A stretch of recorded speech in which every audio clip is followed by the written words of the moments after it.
हम लोग लगातार 6 क्लास डेमोग्राफी पर किए हैं।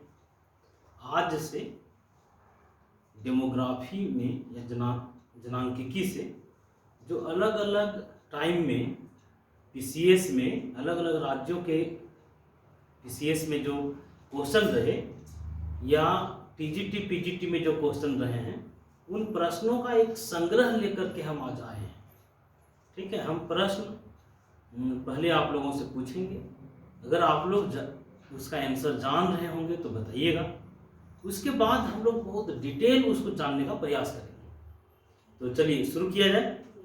पहला प्रश्न है, आज हम लोग 10 प्रश्नों पर बहुत विस्तृत व्याख्या करने वाले हैं। टॉपिक हम लोगों का जनसांख्यिकी है या जनांकिकी है। चलिए आप लोगों सुनिए। पहला प्रश्न है, निम्न में से कौन सा जनसंख्या की जनांकिकीय विशेषताओं का हिस्सा नहीं है? क्वेश्चन ध्यान से सुनिएगा। क्वेश्चन है, निम्न में से कौन सा जनसंख्या की जनांकिकीय विशेषताओं का हिस्सा नहीं है? ऑप्शन सुन लीजिए। ऑप्शन है जनसंख्या का घनत्व, रहन सहन का स्तर, लिंगानुपात, ग्रामीण शहरी जनसंख्या। क्वेश्चन अगर फिर से सुनना चाहें तो सुन लीजिए। प्रश्न है, निम्न में से कौन जनसंख्या की जनांकिकीय विशेषताओं का हिस्सा नहीं है? ऑप्शन है जनसंख्या का घनत्व, ऑप्शन बी है रहन सहन का स्तर, ऑप्शन सी है लिंगानुपात और ऑप्शन डी है ग्रामीण शहरी जनसंख्या। रहन सहन का स्तर बिल्कुल सही जवाब है आप लोगों का कि जनांकिकीय विशेषताओं का हिस्सा नहीं है रहन सहन का स्तर। अच्छा, एक बात बताइए कि जो जनगणना होता है, उस जनगणना में हम लोग लिंगानुपात के बारे में भी देखते हैं। लिंगानुपात की जानकारी जनगणना से मिलता है। ग्रामीण शहरी जनसंख्या के बारे में जानकारी मिलता है। जनसंख्या पिरामिड के बारे में जानकारी मिलता है। और हम लोग लिटरेसी रेट के बारे में जान पाते हैं। जीवन की औसत प्रत्याशा के बारे में जान पाते हैं। लेकिन रहन सहन के स्तर के बारे में हम लोगों को जनगणना में जानकारी नहीं मिलता है। ठीक है, बिल्कुल सही था जवाब आप लोगों का। चलिए दूसरा प्रश्न सुनिएगा। भारत में निम्न जनगणना वर्षों में, क्वेश्चन फिर से, भारत में निम्न जनगणना वर्षों में से किस वर्ष जनसंख्या में सर्वाधिक प्रतिशत बदलाव अंकित किया गया? प्रश्न रिपीट करते हैं, क्वेश्चन फिर से सुनिएगा कि भारत में निम्न जनगणना वर्षों में किस वर्ष जनसंख्या में सर्वाधिक प्रतिशत बदलाव अंकित किया गया? हम ऑप्शन देते हैं 1971, 1981, 1991 और 2001। ये क्वेश्चन पूछा गया था यूपी पीसीएस के पीटी में 2014 में। क्वेश्चन एक बार फिर से सुन लीजिए। यूपी पीसीएस में ये क्वेश्चन पूछा जा चुका है 2014 में। क्वेश्चन था, भारत में निम्न जनगणना वर्षों में किस वर्ष जनसंख्या में सर्वाधिक प्रतिशत बदलाव अंकित किया गया? इसके ऑप्शन दिए गए थे 1971, ऑप्शन था 1981, ऑप्शन है 1991 और ऑप्शन है 2001। बताइए, सोच के जवाब। 1971 सही जवाब है। अच्छा बताइए, 1971 आप कैसे करें? मतलब सबसे ज्यादा उसी में वृद्धि हुआ था। सबसे ज्यादा 24.80% दशकीय वृद्धि दर रहा था। हम लोग बहुत डिटेल से पढ़े हैं, इसको ध्यान से देखिएगा। 1951, 1961, 1971, 1981, 1991, 2001 और 2011। अगर हम लोग इसमें दशकीय वृद्धि दर देखेंगे तो सबसे कम दशकीय वृद्धि दर 1951 के जनगणना में थी। कितना 10 की वृद्धि दर था? 13.13, 13.13। कब? 1951 में। लेकिन 61 में बढ़ के हो गया 21.64। बिल्कुल सही, 21.64। 71 में कितना था गीता दी? 24.80, 24.80। उसके बाद हो गया 24.66। उसके बाद बताइए 1991 में 23.87 और 2001 में कितना था? 21.54 और 17.7। ठीक, 17.77। देखिए यहां से क्वेश्चन कई बार पूछे गए, ठीक है। कई बार हम लोग क्या गलती करते हैं कि 2011 का जनगणना का देख लिए और 2001 की जनगणना का 10 की वृद्धि दर देख लिए। लेकिन देखिए क्वेश्चन 2014 में पूछा गया था, यूपी पीसीएस का क्वेश्चन है, पीटी में क्वेश्चन आया था कि भारत में निम्न जनगणना वर्षों में से किस वर्ष जनसंख्या में सर्वाधिक प्रतिशत बदलाव अंकित किया गया? तो किस वर्ष? 1971। ये बात कैसे कर पाए? क्योंकि सबसे ज्यादा 10 की वृद्धि दर हुआ था 1971 के जनगणना में। क्लियर? अब चलिए हम लोग तीसरे प्रश्न पर आए। तीसरा प्रश्न सुनिएगा।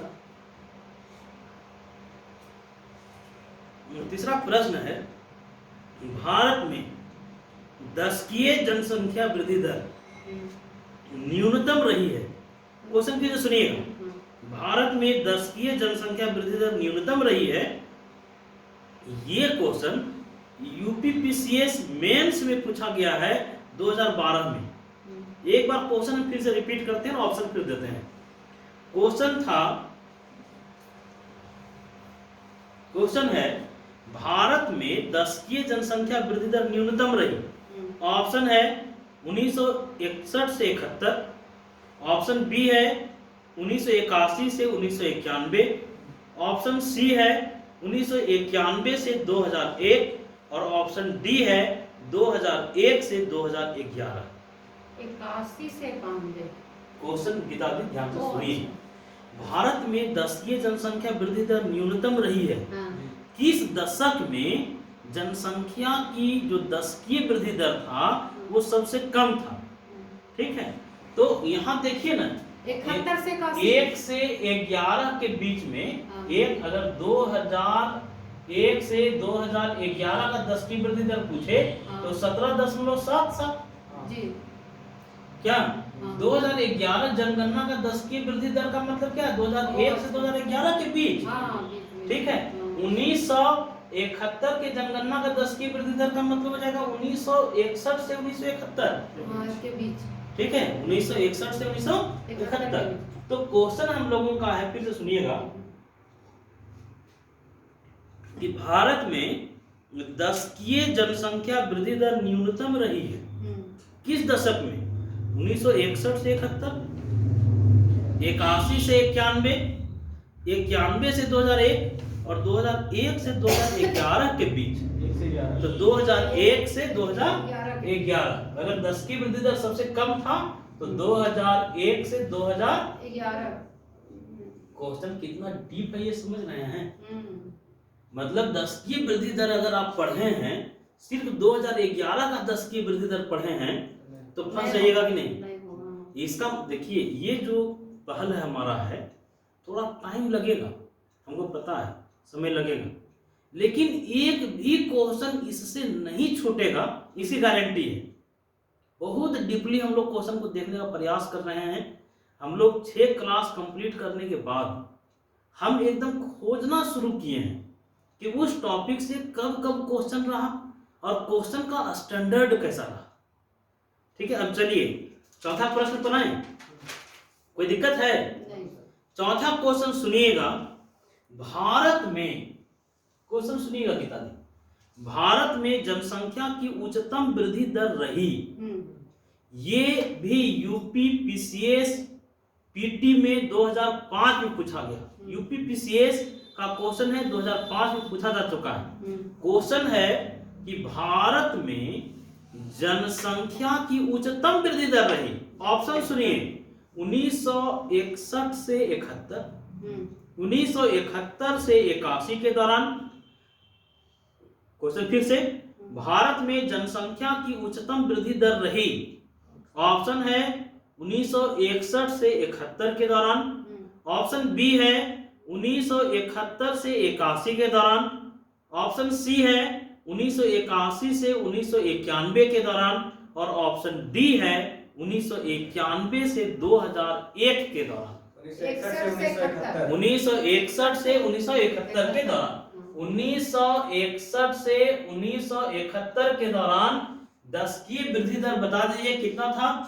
10 की वृद्धि दर था, बताइए 24.80%। ठीक, तो 10 की वृद्धि दर उच्चतम कब था? जनसंख्या की उच्चतम वृद्धि दर कब रही? तो 1961 से 1971 के बीच। ठीक, 4 क्वेश्चन देख लिए, कोई दिक्कत है? नहीं। 5वां क्वेश्चन, 2001 और 2011 के बीच, 2001-11 के बीच भारत के किस राज्य में नकारात्मक जनसंख्या वृद्धि हुई? ऑप्शन, ये क्वेश्चन यूपीपीसीएस मेंस में पूछा गया और 2012 में पूछा गया। ठीक है, क्वेश्चन समझ गए हैं? समझ गया।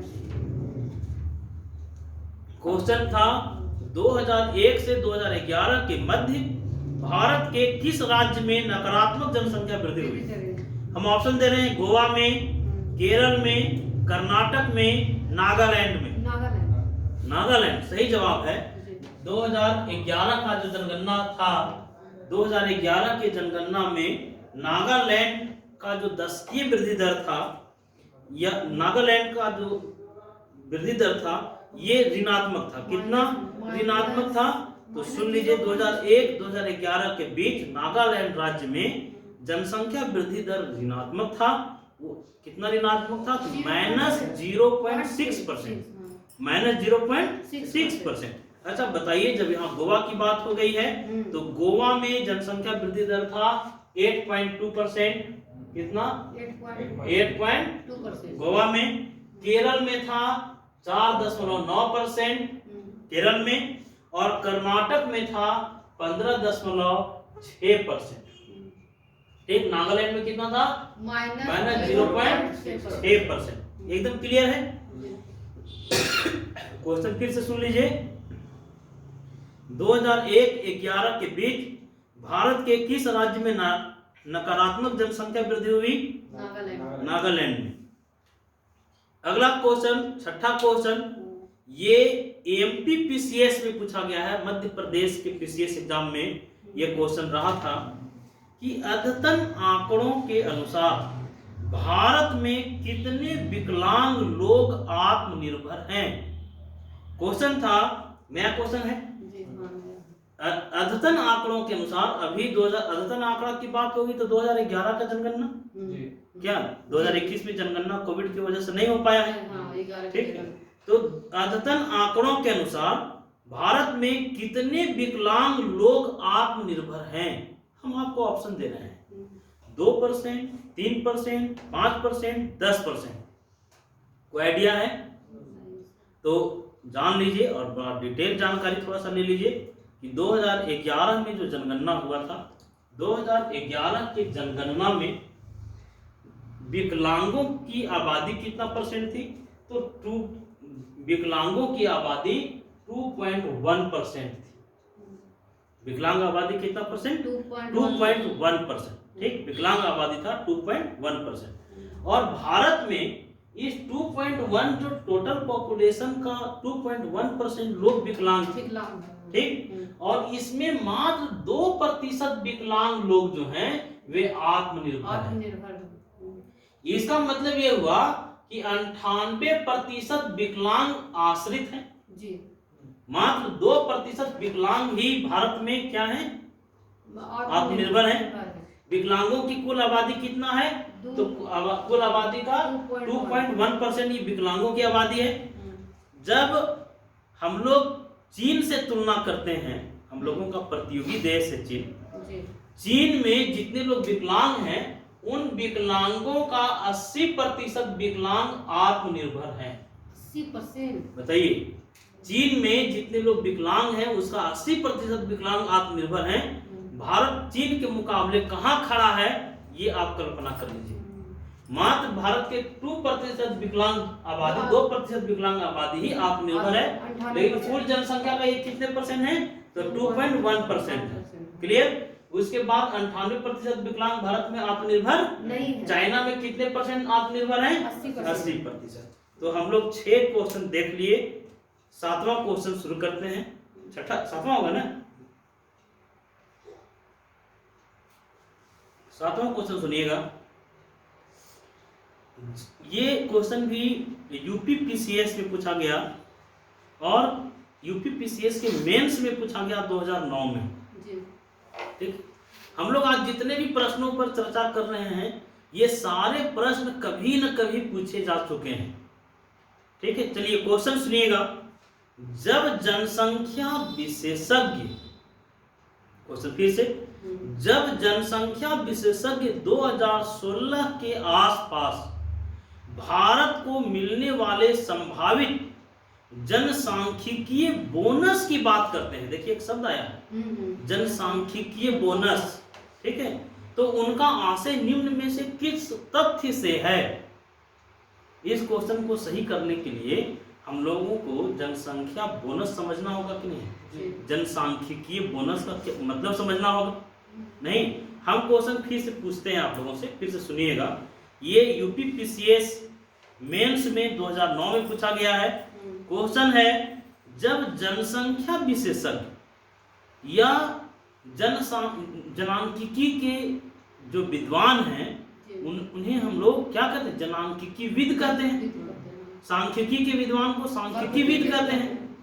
तो जब जनांकिकीविद 2016 के आसपास भारत को मिलने वाली संभावित जनसांख्यिकीय बोनस की चर्चा करेंगे तो उनका क्या मतलब होगा? ऑप्शन सुनिएगा। जनसंख्या में उत्पादनकारी आयु समूह में वृद्धि से। ऑप्शन बी है सकल जनसंख्या में असाधारण कमी से।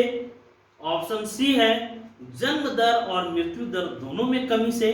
और ऑप्शन डी है अच्छी प्रकार से संतुलित लिंग अनुपात से। तो हम लोगों को तो ये चर्चा कर लेना होगा कि जनसांख्यिकीय बोनस का क्या मतलब है। जनसांख्यिकीय बोनस का मतलब सुनिएगा। इसका मतलब है कि जब किसी देश की जनसंख्या में उत्पादनकारी आयु के लोगों की संख्या बढ़ती है, ठीक है, काम करने लायक लोगों की आबादी बढ़ती है, तो इसको हम लोग कहते हैं, जैसे मान लीजिए उत्पादनकारी लोगों की संख्या बढ़ेगी तो उस देश के प्रोडक्शन में वृद्धि होगा कि नहीं? इस स्थिति को डेमोग्राफिक बोनस कहते हैं। ठीक है, डेमोग्राफिक बोनस का मतलब समझ में आ गया? कामकाजी लोगों की आबादी बढ़ना।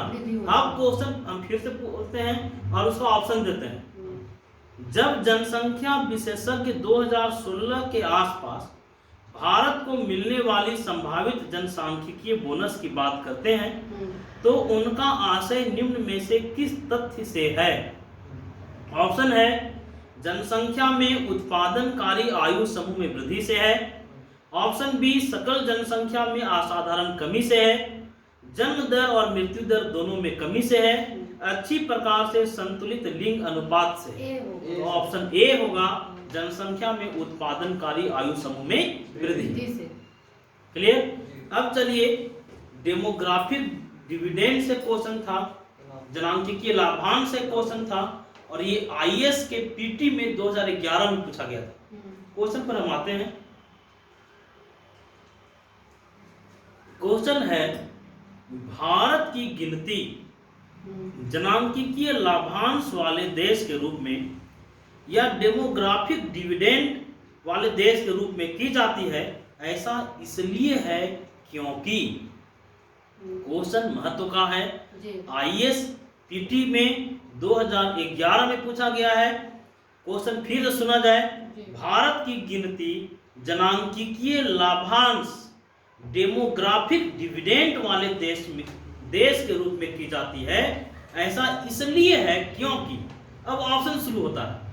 ऑप्शन है यहाँ 15 वर्ष से कम आयु वर्ग की जनसंख्या अधिक है। यहाँ 15 वर्ष से कम आयु वर्ग की जनसंख्या अधिक है, पहला ऑप्शन। ऑप्शन बी, यहाँ 15 से 64 वर्ष वायु वर्ग की जनसंख्या अधिक है। यहाँ 65 वर्ष से अधिक आयु वर्ग की जनसंख्या अधिक है। यहाँ की कुल जनसंख्या अधिक है। 14 से 65 वर्ष की, यहाँ 15 से 64 वर्ष वायु वर्ग की जनसंख्या अधिक है। बिल्कुल सही जवाब है कि जनांकिकीय लाभांश का मतलब ही है कि जब देश की जनसंख्या में क्या होता है, 15 से 64 साल के लोगों की आबादी बढ़ती है, मतलब जो आश्रित आबादी है वो घटता है।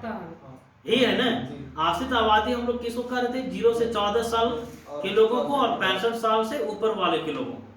ठीक है, मतलब अगर आश्रित आबादी घट जाती है, 15 से 64 साल के लोगों की आबादी बढ़ जाती है, तो ये जनांकिकीय लाभांश है।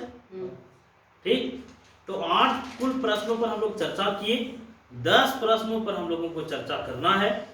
9वां प्रश्न सुनिएगा, ये यूपीआरओ और एआरओ पीटी में 2014 में पूछा गया। ठीक है, क्वेश्चन सुनिएगा, भारत में प्रभावित साक्षरता दर की गणना की जाती है।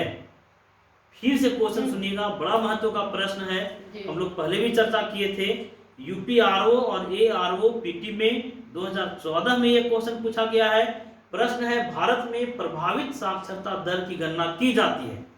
ऑप्शन है कुल जनसंख्या से, बच्चों की जनसंख्या से, पहला ऑप्शन है कुल जनसंख्या से, बच्चों की जनसंख्या से, वयस्कों की जनसंख्या से, और ऑप्शन डी है 7 वर्ष की उम्र से ऊपर की जनसंख्या से। यही है, 7 से ऊपर। तो भारत में प्रभावी साक्षरता दर की जनगणना की जाती है 7 वर्ष की उम्र से ऊपर की जनसंख्या से। ठीक, सही जवाब है 7 वर्ष की उम्र से ऊपर की जनसंख्या से। इस संदर्भ में कुछ डिटेल जानकारी हम आप लोगों को देना चाहते हैं। आप लोगों के साथ हम पहले भी चर्चा किए थे, कोई पहली बार चर्चा नहीं कर रहे हैं। चर्चा हम लोग किए थे कि सबसे पहले बताइए साक्षर किसे हम लोग कहते हैं। जो पढ़ना, हम लोग साक्षर का डिफिनेशन देखे थे कि भारत में प्रभावी साक्षरता दर की गणना 7 वर्ष एवं उससे अधिक उम्र की जनसंख्या से की जाती है। ये बात हम लोग जान लिए। साक्षर हम लोग कहते हैं कम से कम 7 वर्ष से अधिक उम्र या 7 वर्ष के उम्र के वैसे लोग जो किसी एक भाषा को पढ़ना जानते हैं और उस भाषा को लिख भी सकते हैं, उसको साक्षर कहते हैं। फिर कम से कम किस एज की बात किया गया, 7 वर्ष, जो एक भाषा कम से कम पढ़ना जानते हैं और लिखना जानते हैं। और हम लोग चर्चा किए थे कि पहले साक्षरों की गणना करने के लिए 5 वर्ष के आयु को ही मानक माना गया था। कब, 1951, ध्यान से देखिएगा, 1951 में जनगणना हुआ था, 1961 में जनगणना हुआ था, और 1971 में जो जनगणना हुआ उसमें साक्षरों को मापने के लिए, साक्षरों की गणना करने के लिए 5 वर्ष, ठीक है, 5 वर्ष की आयु को लिया गया था। लेकिन 1981 के बाद, कब, 1981 के बाद 7 वर्ष या उससे अधिक उम्र को लिया गया। अब थोड़ा सा झारखंड से भी आप लोगों से पूछ लें, साक्षरता की जब बात हो गई तो आप बता दीजिए साक्षरता दर में झारखंड का पूरे देश में कौन सा स्थान है। साक्षरता दर में झारखंड का स्थान 31वां है। पूरे देश में साक्षरता के मामले में झारखंड किस पोजीशन पर खड़ा है, तो 31वें स्थान पर खड़ा है। क्लियर, बहुत सारा बात देख लिए। साक्षरों की जनगणना करने के लिए कम से कम 7 वर्ष। फिर हम लोग देखे कि 1951, 61, 71 में जो जनगणना हुआ था उसमें साक्षरों की गणना करने के लिए मिनिमम कौन सा एज लिया गया था। लेकिन 1981 से हम लोग क्या चर्चा किए, 7 वर्ष लिया गया। ठीक, अब 10वां प्रश्न और आज का अंतिम प्रश्न। ठीक, उसके बाद हम आप लोगों से 2 प्रश्न पूछेंगे, उसका जवाब आप लोगों को कमेंट्स करके देना है। और वीडियो देखने वाले तमाम सभी लोग इसका कमेंट्स करके जवाब दीजिएगा जो 2 प्रश्न आपसे पूछेंगे। हर दिन आप लोगों से 2 प्रश्न पूछेंगे और दूसरे दिन हम लोग उस प्रश्न पर चर्चा भी कर लेंगे। चलिए 10वां प्रश्न पर सुन लीजिए, फिर 2 प्रश्न हम लोग देखेंगे। प्रश्न है जनगणना में कितने प्रकार के हाउस होल्ड्स होते हैं? बड़ा महत्वपूर्ण प्रश्न। हाँ, फिर से सुन लीजिए। प्रश्न था जनगणना में कितने प्रकार के हाउस होल्ड्स होते हैं? ऑप्शन 3, 4, 5, 6। 6 तो यहाँ बिल्कुल बात नहीं बनाना है, जानते हैं तो बताइए, तो नहीं जानते तो हम बच्चा- बताएंगे। 3 प्रकार के हाउस होल्ड्स की बात की गई जनगणना में। कितने प्रकार का हाउस होल्ड्स? 3। तो कौन 3, ये भी जान लेना चाहिए कि नहीं? 3 प्रकार का हाउस होल्ड्स की बात किया गया। नॉर्मल हाउस होल्ड्स, पहला नॉर्मल हाउस होल्ड्स, दूसरा संस्थागत हाउस होल्ड्स, और तीसरा घर विहीन हाउस होल्ड्स। ठीक, कितने तरह की हाउस होल्ड्स की बात की गई? 3। कौन कौन? नॉर्मल हाउस होल्ड्स, दूसरा संस्थागत, और तीसरा घर विहीन हाउस होल्ड्स। कितने तरह के हाउस होल्ड्स की बात किया गया? 3 तरह के। पहला नॉर्मल नॉर्मल हाउस होल्ड्स, दूसरा संस्थागत। संस्थागत हाउस होल्ड्स, और घर विहीन हाउस होल्ड्स। ठीक, अब समझिएगा नॉर्मल हाउस होल्ड्स क्या है। आप कुछ लोगों को जानते हैं या देखे हैं समाज में, जिनका एक घर होता है, एक छत के नीचे रहते हैं, और एक कॉमन रसोई घर होती है। मतलब सबका खाना पीना एक जगह बनता है। कई घरों को हम लोग देखें, आमतौर पर हम लोग उसी तरह के हाउस होल्ड्स में आते हैं, जिसमें एक छत के नीचे बहुत सारे लोग रहते हैं, सबका एक कॉमन किचन होता है, सबका खाना पीना एक ही में बनता है, उसको हम लोग नॉर्मल हाउस होल्ड्स करते हैं। और जनरली एक चीज आप देखे होंगे, उस हाउस होल्ड्स में सब लोग एक दूसरे के कुछ न कुछ लगते होंगे। कोई दादा होगा, कोई पोता होगा, कोई पिता होगा, कोई माँ होगी, क्या मतलब ब्लड रिलेशन होने का ज्यादा चांस है। तो नॉर्मल हाउस होल्ड समझ गए। नॉर्मल हाउस होल्ड्स में क्या देंगे, यह व्यक्तियों का वह समूह है जिसमें लोग सामान्य रूप से एक साथ रहते हैं, और सब लोगों का एक कॉमन रसोई घर होता है। ठीक, और लोग एक दूसरे के रिलेटिव होते हैं। ठीक, अब चलिए संस्थागत हाउस होल्ड्स को समझते हैं। संस्थागत हाउस होल्ड्स क्या है? संस्थागत हाउस होल्ड्स का मतलब है, कई जगहों में आप लोग देखे होंगे कि एक दूसरे के साथ कोई ब्लड रिलेशन नहीं है, कोई रिश्तेदारी नहीं है, फिर भी लोग साथ में रह रहे हैं, कॉमन किचन भी है। जैसे एग्जाम्पल के लिए हॉस्टल में नहीं, जहाँ 4 साथी मिलजुल करके रह रहे हैं, एक ही कमरे में 8 बाई 10 के कमरे में, 10 बाई 10 के कमरे में लोग रहते हैं, साथ में रहते हैं, साथ में खाना बनाते हैं। उसके बाद जेल में भी, बोर्डिंग हाउस में भी, अनाथालयों में भी, नहीं अनाथालय भी इसका उदाहरण हो सकता है, जेल भी इसका उदाहरण हो सकता है, हॉस्टल उदाहरण हो सकता है, बोर्डिंग हाउस इसका उदाहरण हो सकता है। किसका? संस्थागत हाउस होल्ड। इसमें लोग एक दूसरे के रिलेटिव नहीं होते हैं, लेकिन एक जगह रहते हैं, सबका खाना पीना एक जगह बनता है। ठीक है, बोलिए संस्थागत हाउस होल्ड समझ गए जी। संस्थागत हाउस होल्ड्स में कौन कौन से घर आ जाएंगे? जेल, बोर्डिंग स्कूल भी आ जाएगा, उसमें हॉस्टल भी आ जाएगा, अनाथालय आ जाएगा। अब चलिए घर विहीन हाउस होल्ड्स की बात कर लें। हम लोग जानते हैं भारत में एक ऐसा तबका भी है जिसका अपना कोई घर नहीं है। रेलवे स्टेशन के आसपास रहते हैं लोग, बस स्टेशन में रहते हैं, या खुले आसमान के नीचे रहते हैं, पुल पुलिया के नीचे लोग अपना आशियाना बना लेते हैं। उस तरह के हाउस होल्ड्स को हम लोग क्या कहते हैं? इसको हम लोग घर विहीन हाउस होल्ड्स की बात कहते हैं। क्लियर? तो जनगणना में कितने तरह के हाउस होल्ड्स की बात की गई?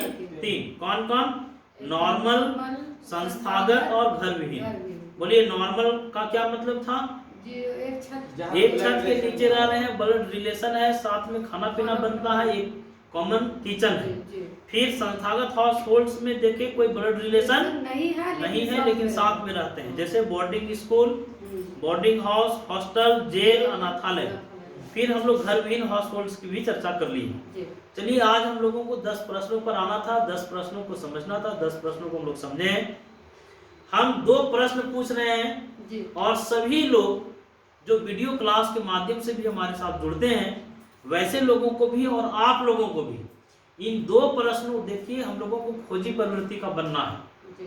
अपने नॉलेज को हमेशा अप टू डेट करना है। 2 प्रश्न हम आप लोगों को दे रहे हैं, ये 2 प्रश्न का जवाब आप लोगों को कमेंट्स के माध्यम से बताना है।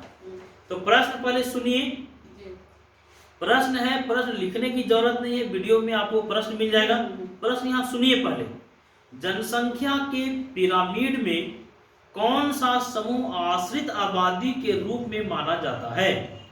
क्वेश्चन रिपीट कर रहे हैं। जी। जनसंख्या के पिरामिड में कौन सा समूह आश्रित आबादी के रूप में जाना जाता है?